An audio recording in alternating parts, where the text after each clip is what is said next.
Sucrose, the package you mentioned that you received before, it's not dangerous, is it? You need to be careful when you're opening packages. I once had a friend mail me some research materials, and all the bouncing around in transit caused a reaction. Once I opened it, it let out a stench that could wake the dead. No, this package didn't contain any hazardous materials. Hey, Timaeus, what are you chatting about? And who might this be? Oh, hello, you two. This is Sucrose. Hi, I'm Sucrose, Albedo's assistant. If you have any alchemy-related queries, you could always ask me. I do my best to help. Huh? Do I look nervous? My apologies. I don't get out too often. I'm usually in the laboratory where there aren't many others to talk to. That's okay. You don't have to force yourself. I'm sure that once we get to know each other better, we'll become really good friends. Hey, aren't you the legendary traveler? The one who repelled Storm Terror? Thank you. I heard so many stories about you. Always wanted an opportunity to research you up close. What do you mean, research? Sorry, don't mind me. What am I saying? Well, never mind. So, what were you two talking about just now? Sucrose received a strange package recently. A strange package? Yes. I believe it's from a Sumeru scholar who came here to study in Mondstadt. It's most likely a thank you gift for collaborating on some research together. Huh? A package from an academia scholar? Oh, then there could be anything inside. There wasn't anything dangerous inside, just a bunch of strange cards. I think I've seen Timaeus with some similar-looking cards before, so I came to ask him about what they might be. You've seen me with some cards? Maybe those were the testing cards used for distinguishing reagents. No, they didn't look like test cards. Here, have a look. Oh, you meant these? Huh. Sucrose, have you really never seen these before? No, never. Recently, I've been spending all my time up in the mountains working on cultivating pentatonic sweet flowers. Why? Is this an area of research that has started trending in the alchemical community during my absence? You could definitely say that it's trending, but not as an area of research. It's a card game that's been getting really popular these days. It's called Genius Invocation TCG. Genius Invocation TCG! Genius Invocation TCG! Haven't you heard of it before? Apparently, it's a game that was invented by a scholar in the academia. People from all over are playing it now. That's right. The game's been catching on lately. The Yae publishing house in Inazuma has even published a series of light novels based on the game. The story is really good. It starts with a young guy in Sumeru who finds an ancient casket of tomes in the attic. He opens it and discovers that the soul of an ancient TCG player called the Crocodile King has been captured inside. It turns out that the Crocodile King was King Deshret's viceroy, who battled an opponent named the Ibis King. During the match, the Crocodile King fell prey to his opponent's scheme and was sealed away in the casket of tomes. After being unexpectedly released by the kid, the Crocodile King possesses him and helps him to gradually climb the ranks and become a legendary TCG player. Timaeus. Huh? What's wrong, Sucrose? If you're interested in how the story plays out, I can lend you the novels. No. I was just thinking about that time you requested an extension on your progress report deadline, citing personal reasons for the delay. I did go through a phase recently where I wasn't putting enough focus on my work, but it's under control now. I've committed to not even touch Genius Invocation TCG until I've made enough progress in my research. Well, that's unfortunate. Oh? Why's that? Well, since it's a gift from a researcher I've collaborated with, I thought that I should at least try to learn the rules. That way, I could say that I at least tried to appreciate his gift. Oh, right! And since it's a game from Sumeru, who knows? Playing it might even make you smarter. Oh, just wait until Paimon plays it enough to become smarter than you! Then you'll be sorry! Although, it seems like we can't learn how to play it anytime soon, because Timaeus has given up for a while. Well, research is my priority, you know. But, if you'd like to learn the rules of Genius Invocation TCG, then I'd actually suggest you go to the Cat's Tail. Yep, that's the place. It's where everyone in the community goes to play when they have time. They gather there, trade cards, and they're very welcoming to new players. Trying to learn the rules can be intimidating at first, but it's a lot of fun once you get the hang of it. Understood. Traveler, Paimon, let's go to the Cat's Tail and try asking around. To be honest, hearing Timaeus talking about the game has also piqued my curiosity. Well, what are we waiting for? Let's get going!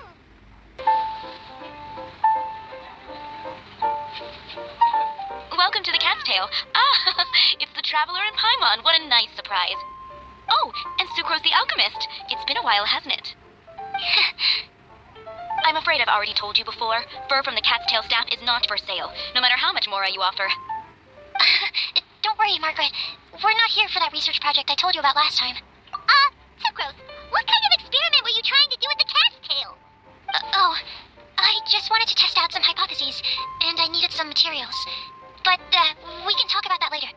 Actually, Margaret, we're here to learn more about Genius Invocation TCG. Genius Invocation TCG. We were just talking about that game. You see, more and more people have been gathering at the Cat's Tail to play, so I thought, why not have a dedicated staff to serve the new customers? Allow me to interpret. Prince says that the word customer is much too loose of a term, and we should instead refer to anyone who loves dueling with cards as TCG players. My mistake. So it seems I haven't introduced you yet. This is Prince and Shuyan. They will be in charge of taking care of our TCG players. I'm afraid I must correct you there, ma'am. Only Prince, the strongest and most formidable TCG player of all, is capable of providing valuable guidance to our new players. The average player is incapable of grasping the subtlety and sheer genius behind Prince's every play, and he has no choice but to rely on me to communicate with everyone. I am merely Prince's lowly assistant, that's all. Wow! Another guy who can understand animals! How can you use such a crude word as animal to describe the one and only Prince? He is special and the only one of his kind. Such a remark is an insult to Prince. Oh, what's that?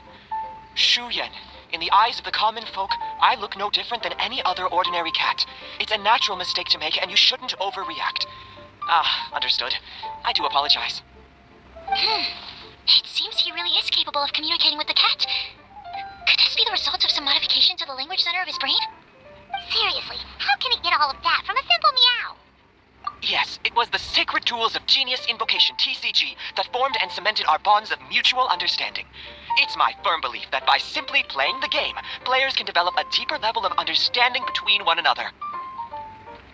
So, playing Genius Invocation TCG fosters some sort of a telepathic link between players? Somehow Pylon doubts that. Anyway, if you'd like to know anything about Genius Invocation TCG, then please ask Shuyan, who will ask Prince.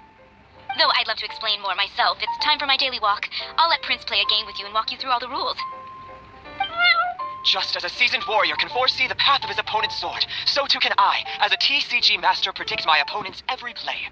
It would be improper to pit a newcomer to the art of the card against one such as myself, and I must therefore politely decline. That's what Prince said. Oh, Prince doesn't want to play with us, huh? Fine, then Prince doesn't have to. We'll play you instead. I'm sorry, but from the day I met the mighty cardmaster Prince, I swore an oath that my hands would live solely to hold the cards and not to play them. I will never play another match of my own again. If Prince is unwilling to play, then I guess we should look for an alternative. How about this? Diona! Yeah, blah, blah, blah. What is it? I'm pretty busy over here, you know.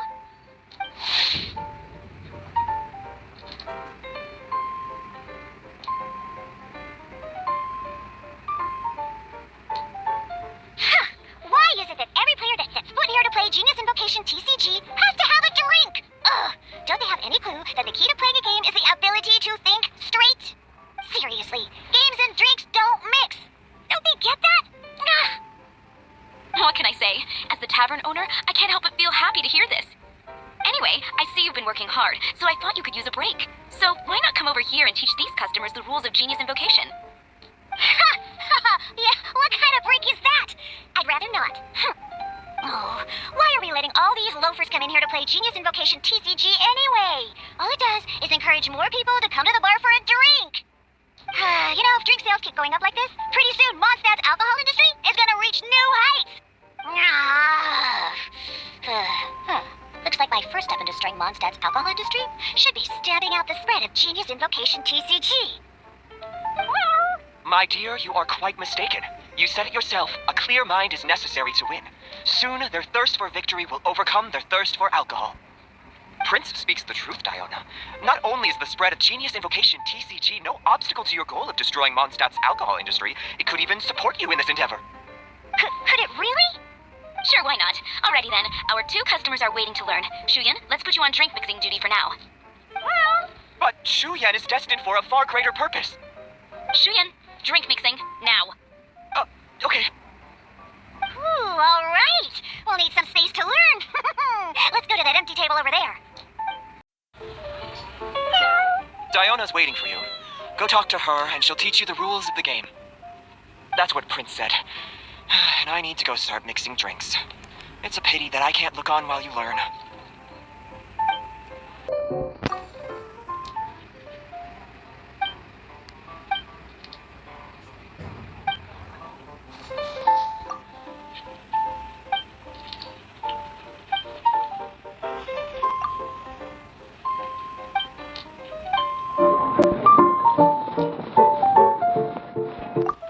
Okay, let's go through the rules. First things first. You'll be needing your deck, so place that on the table. Deck? Yes. You should have built a deck. You know, a set of cards that meets the bare minimum requirement to play the game. What's with the blank stares? Come on. Don't tell me you came to learn Genius Invocation TCG without bringing any cards. Yeah, we need a practice deck. Can't you just let us use one? There's no such thing. Okay, let me think. To learn the game, you'll need at least 2 character cards to switch between. Oh, that reminds me. A few days ago when I was closing up for the night, I noticed a customer had left a couple of character cards on the bar counter. Maybe you could use those for now. Are you sure that's okay? It's already been a few days and he still hasn't come back to claim them. Who knows? Maybe he left them here on purpose. Oh, okay, yeah, I got them here with me. You know, just in case the customer came looking for them. Yeah, not because I like to play the game or anything. Please. All right, so now we have 2 character cards. That's everything we need, right? Yep. So, are you ready to start? Okay, I guess I'll get things set up on the table first. Once you're ready, we can get started.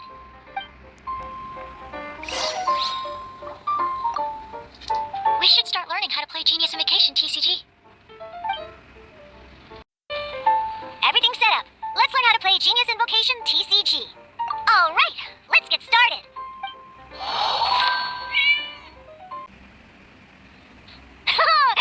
Welcome to the world of Genius Invocation TCG. Simply put, this is a game where you control character cards to duke it out with your opponent. Pew, pew, pew. Once you've defeated all of your opponent's character cards, victory shall be yours. Now then, you're gonna need a character on the field to start with. Let's go. First, we roll 8 elemental dice at the start of every round. These dice correspond to elemental energy. We'll be spending these dice to perform actions.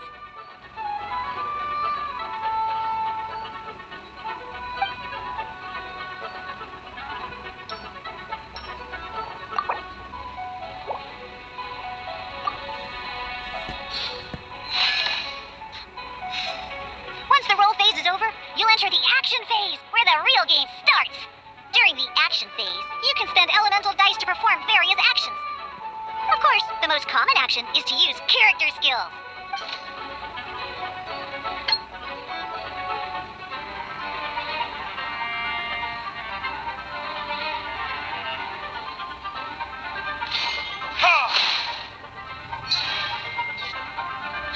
Not bad. You just made your first attack. During the action phase, both sides will take turns making their moves. After you use a skill to attack your opponent, it's their turn to attack. And as you can see, once the enemy finishes their move, it's our turn again.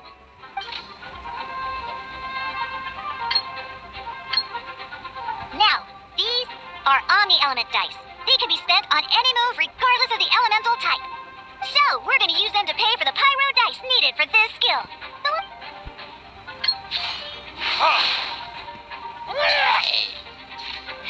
That was pretty good. That's one opponent down for the count. Bam! But the game has only just begun. Remember, you have to defeat all opponents to win.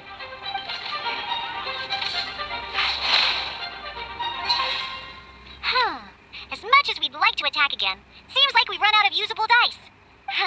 In that case, let's end this round. After you end round, you won't be able to do anything else this round. And once everyone chooses end round, we can move on to the next round.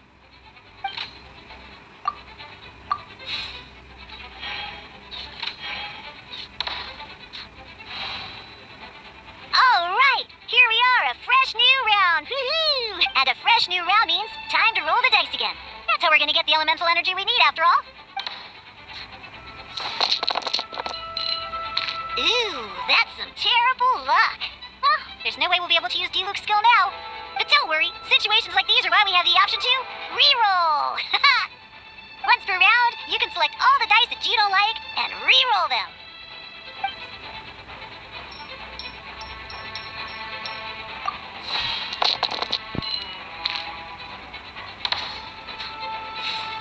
When the action phase begins, the player who first chose end round in the previous round takes their turn first. This means that since you finished first the last round, you'll be the first to start this round. Alrighty then, let's learn a little bit about energy and elemental bursts.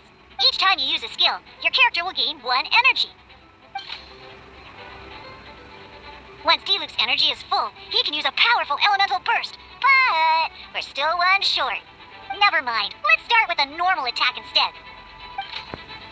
D-Luke's normal attack only needs 1 pyro die and 2 other dice of any type.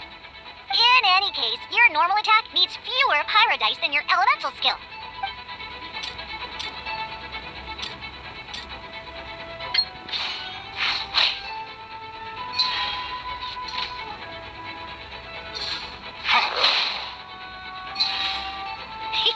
Now we have 3 energy plus. We have enough pyro elemental dice left over. It's time to use your powerful elemental burst!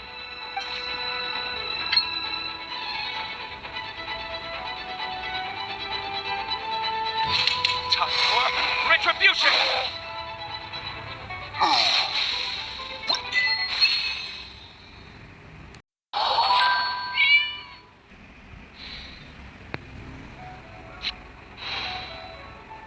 In an actual game of Genius Invocation TCG, you need to use multiple character cards to form a party.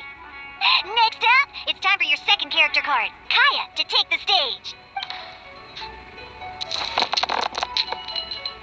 Oh, it seems like any move by Kaya is going to cost quite a lot of cryo dice.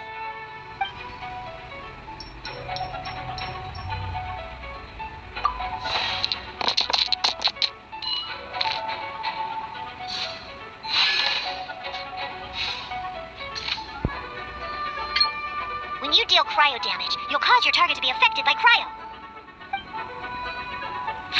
Dodge this!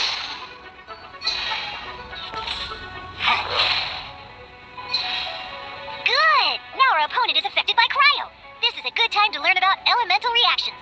Different types of elemental damage affect enemies with different elements. When a character is affected by certain elemental combos, an elemental reaction will be triggered.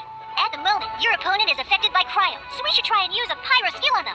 Looks like we have to switch active characters, though. Oh, that reminds me. Both sides must have 1 active character, while others are considered standby characters. Normally, we can only use the active character skills. Now, if we want to use the skills of our standby character, we'll have to switch them to the active character. In this case, we'll have to switch to D-Luke in order to use his skills. You can spend 1 elemental die of any kind to switch a standby character to the active character. Let's go. Switching characters is an action, just like using a skill. So when... Most skills can only target the active character. As you can see, your opponent just attacked D-Luke. Alright then, now that D-Luke is our active character, it's time to use his skill. Because the opponent is already affected by cryo, dealing pyro damage triggers the melt elemental reaction. When triggered, melt increases damage dealt by 2. This will allow you to deal loads of damage in 1 go! Haha! Genius Invocation's elemental reaction system is pretty cool, huh?